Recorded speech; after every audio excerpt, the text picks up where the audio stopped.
बोलिए देवादेव प्रथम तीर्थंकर श्री आदिनाथ भगवान की, निर्णय श्री पार्श्वनाथ भगवान की, वर्तमान शासन श्री महावीर भगवान की, अहिंसा परमो धर्म की, आचार्य गुरुवर श्री विद्यासागर जी महाराज की, आचार्य श्रीमंदिर सागर जी महाराज की।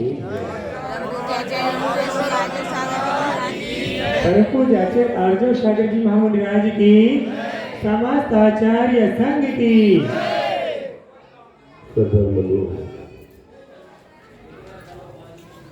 पूरे विश्व में अहिंसा परमो धर्म का बड़ा महत्व है। हर एक ग्रंथ में, हर एक संप्रदाय में अहिंसा को सर्वोपरि बताया जाता है। हम लोग जानते हैं, आगम ने कहा है कि धम्मो दया विशुद्धो, धर्म दया से विशुद्ध है। दया, अहिंसा, करुणा, वात्सल्य, अहिंसा, परोपकार सब उसी के नाम है। और धर्म से मूलम दया, धर्म का मूल आधार दया है। मूल मतलब जड़ या फाउंडेशन, उसके बिना ऊपर हम नहीं पहुंच सकते। अगर मानो जड़ नहीं होगी गहरी तो वृक्ष ज्यादा ऊपर नहीं जा पाएगा, थोड़े से तूफान में शीर्षासन लगाएगा। और गहरी नींव नहीं होगी तो इमारत भी ज्यादा ऊपर नहीं जा पाएगी और धस जाएगी। अहिंसा की जड़ें अगर मजबूत नहीं होंगी तो हम अपने जीवन में कोई विकास नहीं कर सकते। इसमें तुलसीदास जी ने कहा है, हम लोग स्कूल में पढ़ा करते थे कि दया धर्म का मूल है, पाप मूल अभिमान, तुलसी दया में छाड़िए जब लोग घट में प्राण। इस सब धर्मों का मूल दया है, पाप का मूल अभिमान है। जब तक अपने घट में प्राण है तब तक दया को मत छोड़ो, ये बात है। इसलिए बंधु, परोपकार को अपने जीवन में लाओ। एक कारिका बहुत अच्छी है, नीतिकारों ने लिखी है कि परोपकाराय फलन्ति वृक्षा, परोपकाराय वहन्ति नद्या, परोपकाराय वहन्ति गावा, परोपकाराय सुपांतुषुति। परोपकार के लिए जैसे वृक्ष फल देते हैं, परोपकार के लिए जैसे नदियां बहती हैं, परोपकार के लिए जैसे गायें दूध देती हैं, वैसे ही परोपकार के लिए माँ अपने बच्चे को जन्म देती है। ये परोपकार की शिक्षा हमें प्रकृति भी देती है। जब प्रकृति भी देती है तो हम तो मानो है, हमें तो करना ही चाहिए। वृक्ष कैसा उपकार करता है? फल देता है। जंगल में लगे हैं वृक्ष, न तुमसे पानी लिया, न तुमसे खाद लिया, कुछ भी नहीं लिया, अपने आप आ गए और फल दे रहे। पत्थर भी मानो तो भी फल ही देते हैं, लौट के पत्थर नहीं मारते। लेकिन आज का मानव ईट का लगा पत्थर से देता है, भूल गया है इस बात को। नदियों में कितना भी कोई गंदा करे तो मीठा जल देती हैं। गायों को जंगल में भेज दो, पहले काल में गाय जाती थी जंगल, सब घास वगैरह खा करके आके पानी भी पी के आ जाती थी, सीधी सार में आकर के दूध लगा लो हो गया। बेचारा तुम बांध के रखोगे तो क्या होगा? आजकल का मानो तो गायों ने दूध देना छोड़ दिया तो बूचड़ खाने में भेज देता है, कसाईयों को भेज देता है। ये उनका उपकार है? ये तो बड़ा उपकार है। क्या अपने माता पिताओं कैसे करोगे? कमाना छोड़ देंगे तो कहीं बूचड़ खाना भेजोगे क्या? अरे हमारी रक्षा करें, उनकी रक्षा करना हमारा कर्तव्य है। कोई हमारा कुछ भी करे लेकिन हमारा तो उपकार करना धर्म है, इसे नहीं भूलना चाहिए। एक किसान ने बीज लगाया, अच्छी भूमि,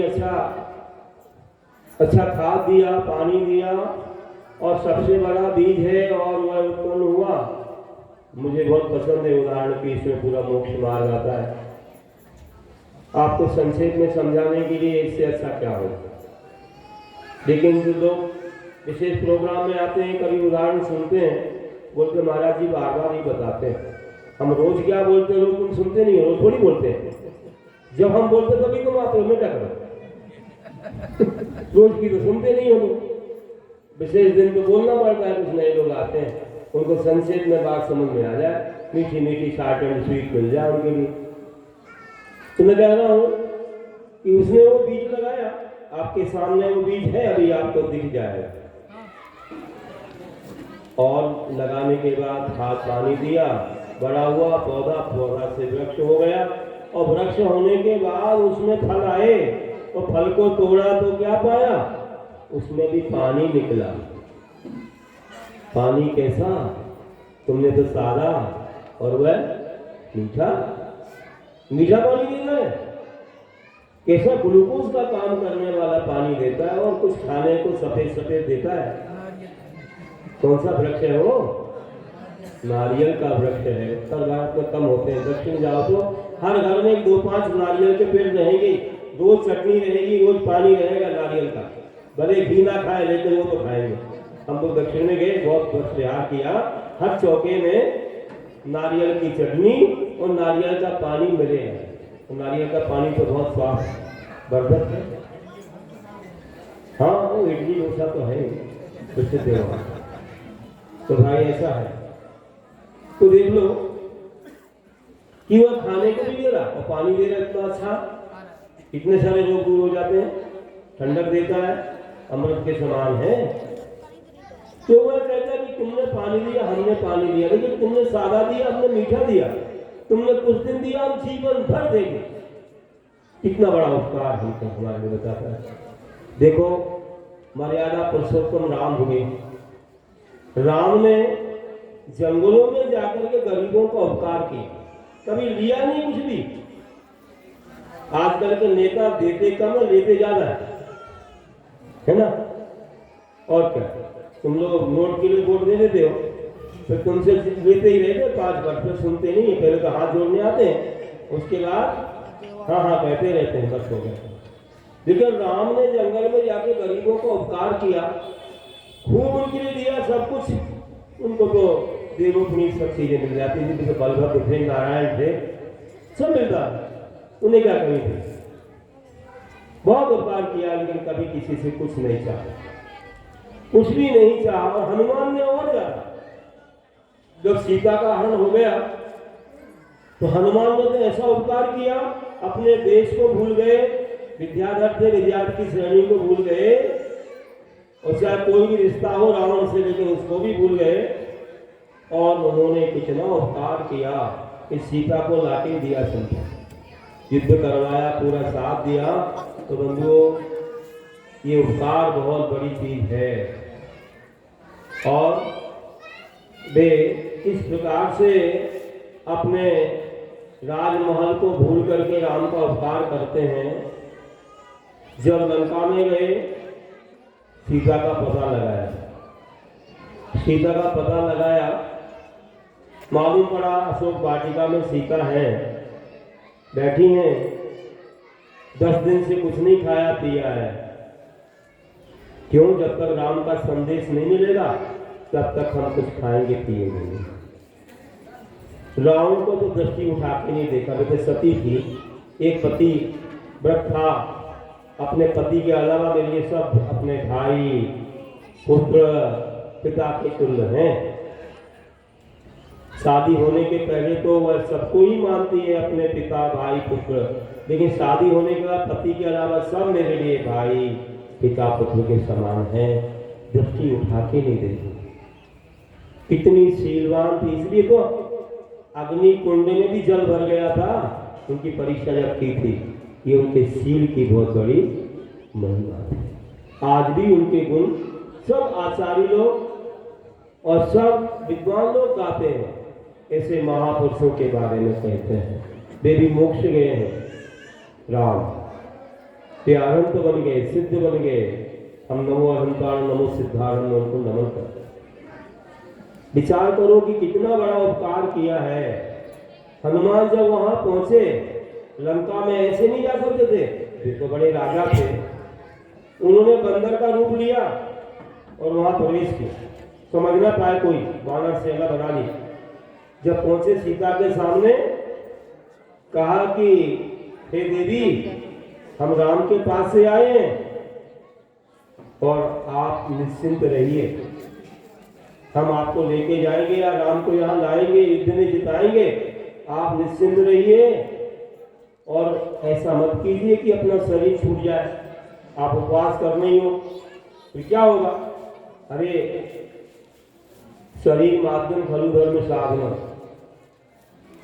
धर्म की साधना के लिए ये शरीर आद्य साधन है, सबसे पहला साधन है। और ये अन्न से टिकता है, अन्न में प्राणम, अन्न से प्राण टिकते और प्राण से शरीर टिकता है और शरीर से धर्म टिकता है।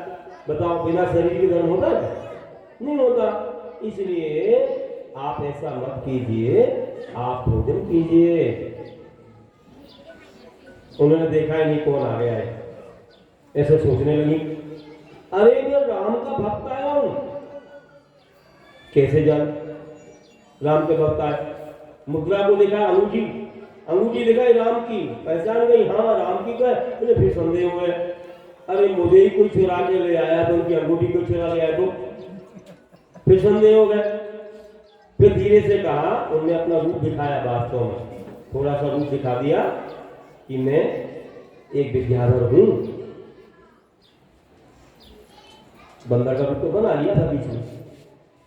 तो सीता को लगा वास्तव में उनके भक्त होंगे, तो आप जो है परिचय दीजिए राम का। तो रामायण में लिखा है, तो हनुमान ने जब परिचय दिया तो सीता को विश्वास आया। क्या बोला? नमासं राघवो भुंक्ते नचे मधु सेविते वन्यम सुवेकम नित्यम भक्तमस्नाति केवलम। राघव वंशी राम कभी मांस का सेवन नहीं करते, कभी मधु का सेवन नहीं करते, वे हमेशा जंगल में विहार करते हैं और हमेशा शाकाहार करते हैं। जब ऐसा बोला तो सीता का मुख कमल ऐसा खिल गया, बहुत प्रसन्न हो गई और फिर उन्होंने कहा ठीक है, आप राम को जानते हैं, विश्वास हो गया। उन्होंने बहुत सारे फल रख दिए, केला, सेव, अंगूर, मौसम्बी, नाशपाती, रामफल, जामफल, न जाने क्या, और जिस फल को ज्यादा खाया उसका नाम सीताफल हो गया। बताओ सीताफल क्यों हुआ? बताओ, सीता जी ने ज्यादा खाया होगा उसको। तो ऐसे 10 दिन के बाद फलाहार किया। हनुमान खुश हो गए, बोले हमने मना लिया सीता जी, नहीं तो उपवास हो गए, तो 10 उपवास।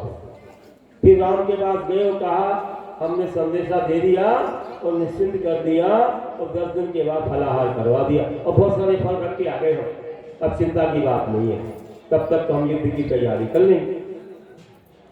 देखो आप, अहिंसा का पालन करने वाले थे राम। जंगल में भी रह करके फल फूल खाए, लेकिन उन्होंने कभी आमिष आदि का सेवन नहीं किया। आज कोई उनका नाम लेता है, जिस मुख से नाम लेता है उस मुख से अगर वह आमिष का सेवन करेगा, मांस, अंडा, मछली, शराब का, तो क्या वे राम खुश हो जाएंगे? कोई देवता खुश हो जाएंगे? कभी नहीं होंगे, और नाराज हो जाएंगे। इसलिए हो जाएंगे कि तुमने अशुद्ध मुख से हमारा नाम लिया। तो भैया नाराज करना है कि प्रसन्न करना है? इसलिए इस गांव वालों को हमें कहना पड़ेगा, अगर तुम भगवान को खुश करना चाहते हो तो कभी भी इस मुख से गंदी वस्तु नहीं खाना, कभी भी अंडा मछली मांस का सेवन नहीं करना, शराब का सेवन नहीं करना। देखो जब महात्मा गांधी विदेश जा रहे थे, विदेश जाते समय अपनी माँ से बोला मैं बैरिस्ट्री पढ़ने के लिए विलायत जा रहा हूँ। माँ ने कहा बेटा मत जाओ, बिगड़ जाओगे तुम, वहां मांसाहार होता है। नहीं माँ, मैं मर जाना पसंद करूंगा लेकिन मांस अंडा मछली शराब का सेवन नहीं करूंगा। मैं जानता हूं कि अपने मानव की प्रकृति क्या है, मानव तो शाकाहारी होता है। मानव की आंख कैसी होती है, बड़ी होती है। मानव के दांत चपटे होते हैं, नाखून भी चपटे नुकीले नहीं होते हैं। और मानव पानी कैसे पीता है, होठों से पीता है, छान के तो लगा आगे की बात होगी। और पेरेंट्स से कैसा होता है, पेरेंट्स से उसकी आंख छोटी होती है, दांत नुकीले होते हैं, नाखून नुकीले होते हैं, और वह पानी पीता तो जीभ से चप चप चप करके पानी पीता है। देखा कुत्ता बिल्ली को नहीं देखी? तुम लोग कैसे पीते हो, चप चप करके? नहीं। इसलिए हम लोग कौन है, शाकाहारी है। शाकाहारी में कितनी शक्ति है, बहुत शक्ति है। मशीन में हार्स पावर बोलते हैं कि लायन पावर बोलते हैं, लायन पावर नहीं बोलते, शेर का पावर नहीं बोलते। शेर मांस खाता है, शेर का पावर नहीं, हम हार्स क्या खाता है, घास और धान चना वगैरह खाता है। देखो बात नहीं करो बच्चे लोग, कोई भी शांत बैठाओ सबको। तो बोल रहा हूं कि हॉर्स पावर बोलते हैं, हॉर्स में शक्ति ज्यादा है क्योंकि वो शाकाहार करता है, वो घास खाता है। तुम घास खाते हो क्या? अरे घास क्या, बोलो सब्जी, धान, फल, ड्राई फ्रूट्स, न जाने और भी खोवा, मेवा, दूध सब कुछ खाते हो, तो तुमको शक्ति नहीं आएगी क्या? अरे घास में शक्ति आ सकती है तो इतनी सारी चीजें में नहीं आएगी क्या? आएगी। इसलिए हमें कोई चीज की खाने की आवश्यकता नहीं है, शाकाहार के अलावा हमें कुछ नहीं चाहिए, हम तो केवल शाकाहार ही करेंगे। तो बंधुओं, इतनी बड़ी महिमा है, शाकाहार से सब देवता खुश हो जाते हैं। राम हो चाहे हनुमान हो, चाहे कृष्ण हो चाहे बुद्ध हो, चाहे कोई भी हो, आदिनाथ महावीर ने तो बताया जियो और जीने दो, लिव एंड लेट लिव। आज पूरे भविष्य में जैन शब्द आ गया। जो भी एरोप्लेन, कोई भी फॉरेन में कहीं पर भी जाओ, जैन फूड, जैन फूड मतलब pure vegetarian, pure vegetarian, Jain food all world. क्यों? जैन धर्म का इतना बड़ा प्रभाव है कि वे शाकाहार करते हैं, और जैन कर दिया मतलब बस शाकाहार। तो ये पहचान है बंधुओं कि शाकाहार करते हैं, मांस अंडा मछली शराब छूते नहीं, रात में भी नहीं खाते, छान के पानी पीते हैं, रोज तीर्थंकरों का दर्शन करते हैं। इनके साधु भी कैसे होते हैं, जैनियों के साधु कैसे होते हैं, कैसे होते हैं? एक बार भोजन, पैदल विहार, ना कोई पैर में कुछ, ना कुछ भी नहीं, ठंडी गर्मी भूख प्यास सब सहते हैं। तो उनके श्रावक लोग भी, उनके भक्त भी क्या कहलाते हैं? वे साधु दिगंबर होते हैं। दिगंबर मतलब क्या? दिगंबर, दिशाई अंबर वस्त्र है और कोई वस्त्र उन पर नहीं होता। तुम लोग दिगंबर हो क्या? नहीं हो? श्वेतांबर हो, पीतांबर, लाल अंबर, नीला अंबर, ऐसे तो दिख रहे हो, कहाँ दिगंबर हो? दिगंबर नहीं हो, फिर भी दिगंबर कहते हो उच्चार से। दिगंबर धर्म को मानने वाले हो, दिगंबरों को मानने वाले, उनकी सेवा करने वाले, उनका आहार विहार सब में सहयोगी बनने वाले हो, इसलिए तुम भी दिगंबर कहलाते। हमारे भगवान दिगंबर, गुरु दिगंबर, हम उनको मानते, श्रेष्ठ मानते हैं। दिगंबर हिंदुओं भी होते हैं, दिगंबर अखाड़ा नहीं जानते हो? देखो वहां अयोध्या में उनको भी जगह मिली, गिरनार में दिगंबर अखाड़ा, वे लोग भी शिवरात्रि को दिगंबर हो जाते हैं, सब बस छोड़ देते हैं, नग्न होते हैं, यहाँ भी आते हैं कुंभ के मेला में, देखा कुंभ मालाएं वगैरह सुने थे, जटाजूट रखाए रहते हैं, हाँ ऐसे रहते हैं। तो समझो कि दिगंबर बहुत बड़ी चीज है, ये सरल बात नहीं है, बहुत कठिन बात है, लेकिन जिसका मन शुद्ध है तो सब शुद्ध है। दसों दिशाएं अंबर जिनकी उन्हीं दिगंबर कहते हैं, शिला को सैया मान के वे स्वयं उसी पर करते हैं। हाथ तकिया व्योम रजाई नहीं परिग्रह रखते हैं, ऐसे समताधारी उनको सत्सर्वंदन करते हैं। ऐसा बोलते हैं धर्म भावना शतक में कोई बोलते हैं। अब सोचो कितना उपकार किया हनुमान ने, और बाद में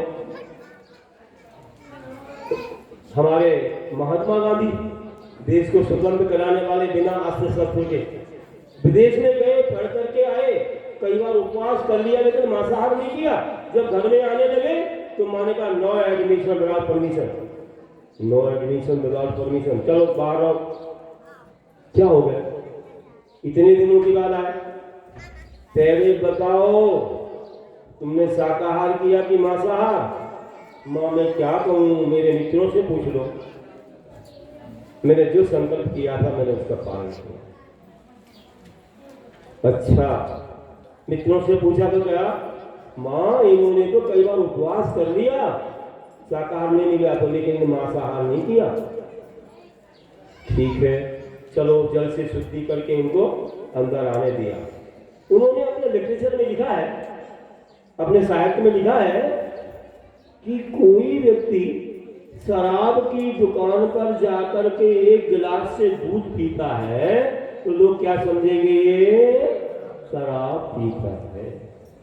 बुरी संगति करके अच्छा काम करने से भी लोग बदनाम हो।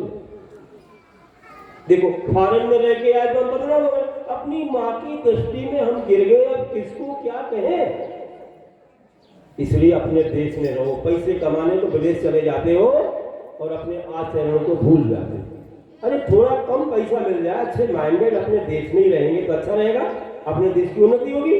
तो विदेश से पैसा पाने के लिए वहां चले जाते हो और गलत आचरण आ जाता है, वहीं शादी विवाह वहीं के हो जाते हैं। फिर यहाँ माता पिता का कुछ हो जाए तो जिन इतना बड़ा किया, तुम्हें नहाया धुलाया पढ़ाया लिखाया,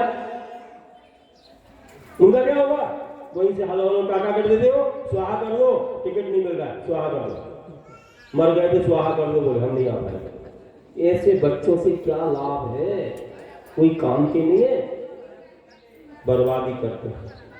तो ध्यान रखना, अपने देश में रहना चाहिए। महात्मा गांधी ने फिर उन्होंने एक धोती पहनी, एक धोती अपने हाथ से सूत काटते थे, चरखे से बनाते थे, पहनते थे, उसी को ओढ़ते थे, उसी को पहनते थे। बताओ क्यों नहीं? उन्होंने एक बार देखा, एक महिला, ए बच्चों पीछे बात नहीं करो, सुन लो क्या कर रहे हैं। एक महिला जो है एक जलाशय पर स्नान कर रही थी, जलाशय में स्नान कर रही थी। सुनो क्या कर रही थी, बैठ जाओ।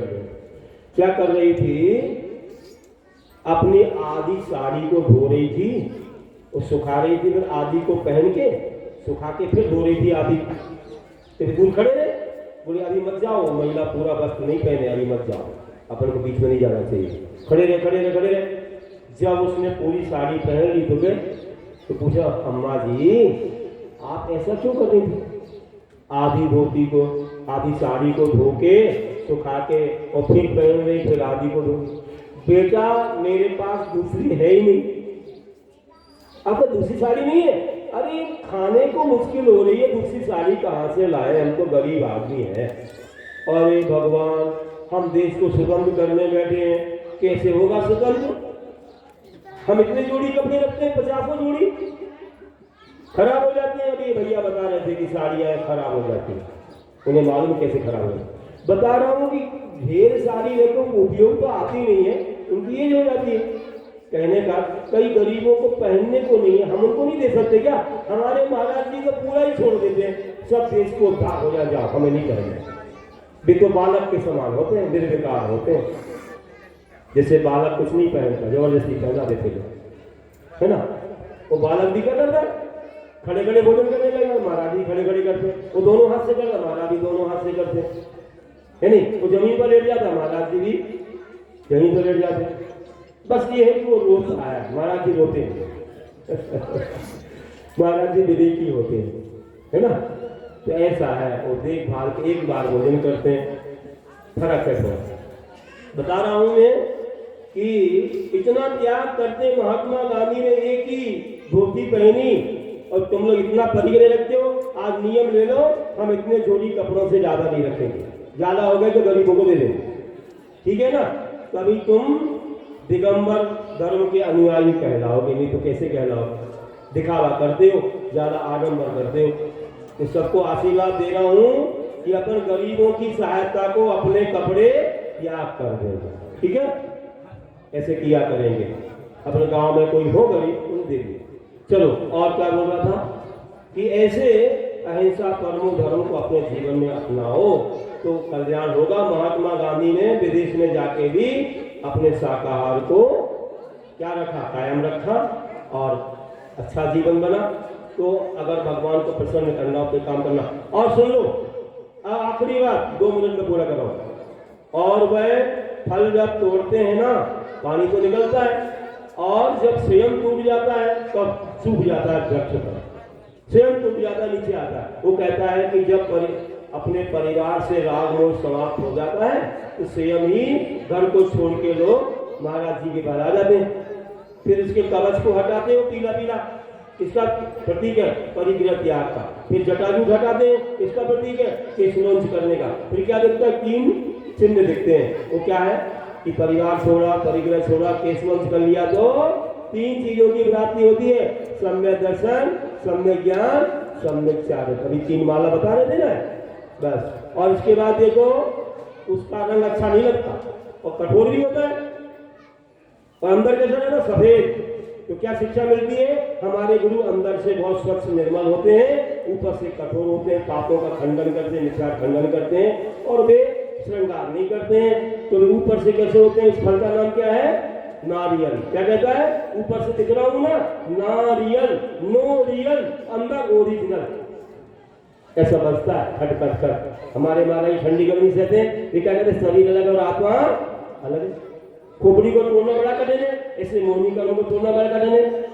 और वो टूट गया तो धीरे को यूं दबाओ, टूट जाए, बाकी कर्म जल्दी क्षय हो जाए। उसके छिलके को हटाना, ज्ञानावरणी दर्शनावरणी अंतराय कर्म क्षय का प्रतीक है। फिर गोला है, गोला में कोई अशुद्धता है क्या, नहीं है, सफेद है, लेकिन हम कह रहे हैं अनंत अवस्था का प्रतीक है। अनंतों के 4 आघातीय कर्म होते हैं, 4 आघातीय कर्म अशुद्धता बताते हैं। जब उसका तेल निकालो तो पूरा शुद्ध हो जाता है, गरी निकल जाती है, पूर्ण शुद्ध हो जाता है। ऐसे हमारे भगवान आघातीय कर्मों का विक्षय करके पूरे शुद्ध हो जाते हैं। अब उस दूध को, हमारी वो जो घी है, उसको आप किसी दूध में डालो या ऊपर से दूध डालो, पानी डालो, तो कहाँ जाएगा, वो नीचे दब जाएगा, ऊपर आएगा। ऊपर क्यों आएगा, शुद्ध वस्तु नीचे नहीं रहती, खोपरे का तेल खोपड़ी पे लगाते ऊपर आ जाता है। तो ऐसे सिद्ध परमात्मा ऊपर चले जाते हैं, सबसे लोक शिखर पर। और ऊपर क्यों नहीं जाते, अरे तेल तो वहीं तक जाएगा जहां तक दूध पानी, उस ऊपर कैसे जाएगा, उसे सहायता चाहिए ना, सहायक वस्तु। ऐसे ऊपर नहीं जाते, क्योंकि धर्मात्मिक आया भावा अनंत शक्ति होने के बाद भी परद्रव्य की आवश्यकता पड़ती है। जीव पुद्गलों को चलने में धर्म द्रव्य सहाय ऊपर नहीं है, आलोकाकाश में तो नहीं जाते हैं। नहीं तो वहां तक पहुंच जाते, जहां तक पटरी वहीं तक गाड़ी जाती है, जहां तक पानी है वहीं तक मछली चलती है। मछली को पानी चलाता नहीं है, पानी कहीं जा रहा है, मछली कहीं जा रहा है, लेकिन सहाय है।